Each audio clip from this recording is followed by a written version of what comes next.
আসুন সুন্দর, ভয়ানক ও হিংস্র ময়ূর সম্পর্কে কিছু জানা যাক। ময়ূর ফ্যাজিয়ানিডি পরিবারের অন্তর্ভুক্ত অত্যন্ত সুন্দর পাখি। এশিয়ায় পাভগণে মোট 2 প্রজাতির এবং আফ্রিকায় 1টি প্রজাতি দেখা যায়। এশিয়ার 2টি প্রজাতি দেখা যায় নীল ও সবুজ ময়ূর। আফ্রিকার প্রজাতিটির নাম কঙ্গো ময়ূর। নীল ময়ূর ভারতের জাতীয় পাখি। সমগ্র ভারতীয় উপমহাদেশে এদের দেখা যায়।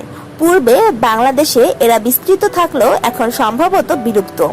সবুজ ময়ূর মায়ানমার থেকে জাভা পর্যন্ত বিস্তৃত।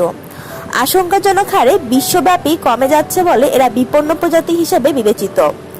ঐতিহাসিকভাবে প্রজাতিটি মায়ানমারের জাতীয় প্রতীক হিসেবে গণ্য হয়ে আসছে। এসব ময়ূরের পাশাপাশি সাদা ময়ূরও দেখা যায়।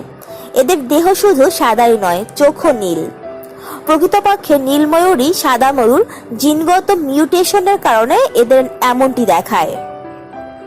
ময়ূরের সব প্রজাতি সাধারণত বনে বাস করে এবং মাটিতে বাসা বাঁধে, তবে মাঝে মাঝে লোকালয়েও দেখা যায়।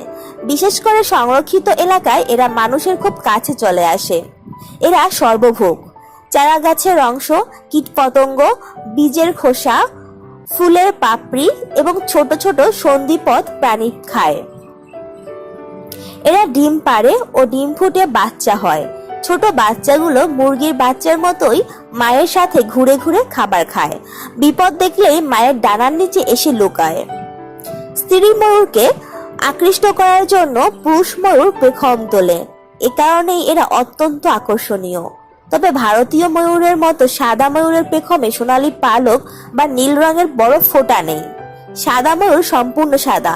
স্ত্রী ময়ূরও পেখম তোলে, তবে তার শত্রুকে ভয় দেখানোর জন্য। স্ত্রী ময়ূরের পেখম আকারে অনেক ছোট।